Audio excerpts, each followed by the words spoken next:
There is just a short time left until Ramadan. I'm going to share some tips on the do's and don'ts and how to get the best out of this holy month. Assalamu alaikum, you are welcome to my channel. There is a lot more to do aside from abstaining from foods and drink during this sacred month. And most especially, there is a lot of things we do on a normal day that should not be done in this holy month. Now, let's go through them one by one. The first one is to recite the Quran. Ramadan is a time to communicate with Almighty Allah, and it is also the month Al-Quran was revealed to our noble Prophet Muhammad sallallahu alaihi wasallam. You should recite and reflect on the verses of the Holy Quran in your lives. The next one is to offer prayers. It's possible you haven't been offering your prayers completely, but you should know Salah is one of the 5 pillars of Islam, and it helps us to seek guidance and forgiveness from Allah. So make sure you complete your Salah during this Ramadan. My third tip is to make your mouth busy. During Ramadan, we mostly feel tired and just want to break our fast, but we should not forget that it is also a time to increase in supplication to Allah subhanahu wa ta'ala. When you are walking, washing plates, you are driving, you are cleaning, you are cooking, you can just use your mouth. At least your hand is working, not your mouth. You should just make use of your mouth and reward and give praises to Almighty Allah subhanahu wa ta'ala. Little supplication will do subhanallah walhamdulillah wa la ilaha illallah Allahu akbar la ilaha illa anta subhanaka inni kuntu minal dhalimin. All this short supplication is very powerful, especially in Ramadan when you gain more reward than a normal day. The next one is to fast with sincerity and faith in Allah. Don't just fast because it is Ramadan and you don't have an option. So make this Ramadan an opportunity to strengthen the bond between you and Allah. The fifth one on my list is to do charity. This month encourages compassion, love, so try to share them as much as you can. You should also practice self-discipline and self-control. The next one is to stay away from your boyfriend. Trust me, you don't need that, especially in this holy month. Maintain celibacy. This is the time to indulge in prayers to create a stronger bond with you and Allah. All the concentration you've been giving your boyfriend, just direct everything to Allah subhanahu wa ta'ala. The next one is to be respectful. Show respect to anyone, even your younger ones, your elders. Try to be more polite in treating others. Speak to them gently and treat them with love. Another important do is to dress appropriately. We have to be very careful on how we dress in this holy month. You should not expose your skin as a female. Try to dress the Islamic way, at least in this month, out of respect to Allah, and inshallah you will gain reward as well. Also, don't forget to wish your friends well and encourage unity. Now that we are done with the do's, let's move on to the don'ts of this month. These are the things you need to abstain from during the holy period of fasting. The first one, which is very obvious to us, is you should not consume food or water. The next one is don't hold grudges. Ramadan is all about forgiveness, which is why you shouldn't hold grudges against anyone. During this period, you should forgive and ask for forgiveness from Allah. If there is anyone you have grudges against, just take your phone and call the person, message the person and wish them well. Forgive so Allah can forgive you. The third don't on my list is don't waste your time. We only have intention of scrolling on Facebook, Instagram,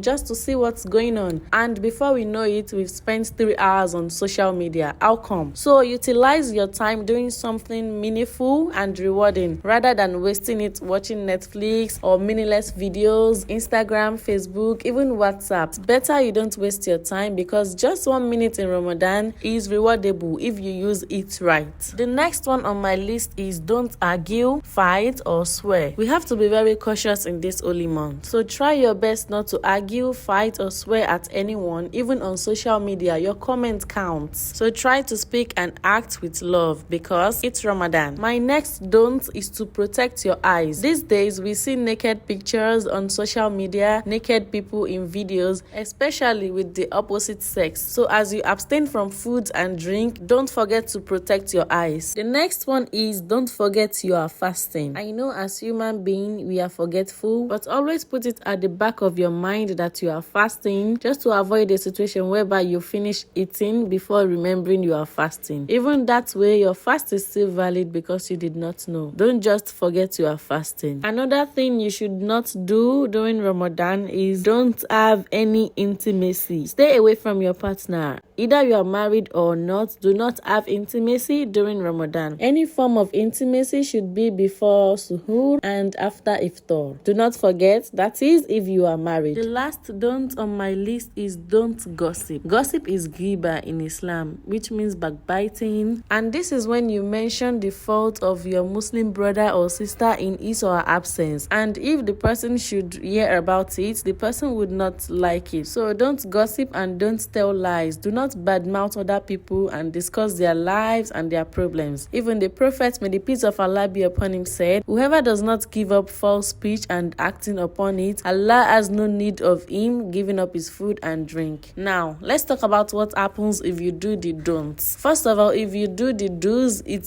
brings you more reward from Allah subhanahu wa ta'ala, forgiveness and mercy. But if you do the don'ts, like you hold grudges, you waste your time on social media, you gossip and all other things, except intimacy. Intimacy is something we should not near during Ramadan. So if you do all these things, it does not nullify your fasting, okay? So you should not go and break your fast just because you went on social media or you gossip about someone. It will only decrease the reward of forgiveness you should get in that moment. And it is not too late to know how to prepare your body, mind and soul towards Ramadan. Click on that video on the screen and I'm very sure you have a lot to learn from it. I hope you find this helpful. Thanks for watching and I'll see you guys in another video. Assalamu alaikum wa rahmatullahi wa barakatuh.